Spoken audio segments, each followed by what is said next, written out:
Hi everyone, this is Yana Smakula and thanks for joining me. Today I have a quick video showing two cards created using Simon Says Stamp July card kit. I got my kit a couple of days ago and I've been waiting for some free time to dive in. Now this month kit features, among other things, a book of clear stickers by Amy Tangerine. I personally never was a fan of clear stickers. There's just something about them that doesn't appeal to me. But I love the designs in this particular sticker book.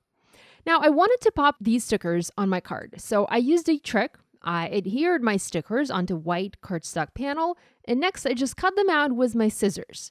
This gave me sturdy cardstock embellishments for my cards that were not see-through.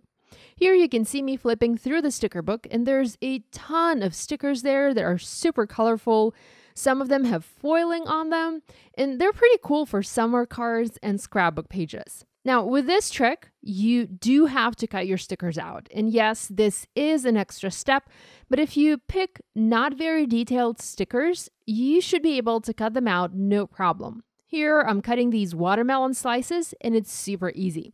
Now, a few things to note. I did use thinner 80-pound cardstock to back my stickers up. The thicker the paper you use, the harder it is going to be to cut your stickers out nicely. And I also used my favorite scissors from Tonic Studios. They make cutting anything out a super easy task, and I often use them if I need to cut my stamped images out. So make sure you use thinner paper and good scissors if you plan to follow my tip with these stickers. Next, I used your 1 in a Melon sentiment stamp from the stamp set that comes in this month kit. This stamp set, by the way, can be purchased separately, and actually many of the kit contents can be purchased separately if you do not want to get a whole kit. I used my VersaFine Onyx Black ink and I just stamped it onto same white cardstock, and this, by the way, is Nina Solar White 80-pound. I'm going to trim this into a small rectangle for my card. I just need the sentiment, and once I have that done, I'm going to foam mount it onto my project. Now, I did pick this pretty pattern paper for the background with an aerial view of the neighborhood with lots of pools, as I was kind of planning to use the little card that says Pools Rule, and you can see that in the top left-hand side corner of the screen. But later I decided to use the Your 1 in a Melon sentiment, so that's why my background paper really has nothing in common with the sentiment or the watermelons. It just happens to be pretty and in the colors that go well with the watermelon slices. I used foam adhesive that came from my kit to foam mount the sentiment panel, and next I just used glue to adhere my stickers, the cardstock embellishments, on top. I also used some of the sequins from my kit and just scattered them around the card. Super easy to make and just a fun project for summer. Now I have one more card to share that basically uses the same trick. Here I'm just picking out the stickers that I like and I'm adding them onto cardstock to cut them out. I already have an umbrella cut out. I adhered 2 banners in 2 bird stickers. Everything but the birds were super easy to cut out.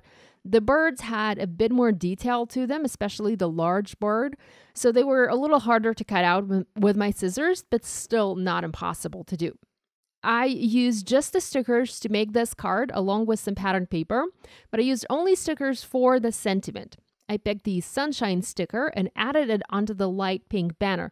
And that's actually what's cool about these clear stickers. You can seamlessly layer them one on top of the other and kind of customize them however you want. And you can't do that with stickers that have a white background to them. I played around with the element placement a little bit, and once I figured it out, I started adhering things in place. You can see I have a background pattern paper panel there, and there's also the same panel on top of it. And it is actually covering up a little mistake that I made. Well, not so much a mistake as more of a change of a plan. I originally had a slightly different card idea in mind, and where that panel is, it is actually covering up some leftover foam adhesive. So I needed to have something there to cover it up, and this leftover pattern paper panel seemed like a perfect fit. It blends with the background, yet it has some dimension to it, and it adds nice interest to my card. I used a mix of glue and foam adhesive to adhere the rest of the elements in place, so some were adhered using glue, some were popped up, and that finished my card. So here's a quick look at the 2 cards I made using Simon Says Stamp Card Kit for July 2018. You can subscribe to Simon Says Stamp Card Kit of the Month program for $29.99 plus shipping and handling. Kits can also be purchased individually at Simon Says Stamp store for $34.99 plus shipping and handling. And you can also purchase many of the elements of the kit separately. Check my video description for more information. Thanks so much for watching, guys. If you have questions, please leave them in the comment section below. And be sure to subscribe to my YouTube channel if you haven't yet done so. Thanks for watching. I'll see you next time. Bye!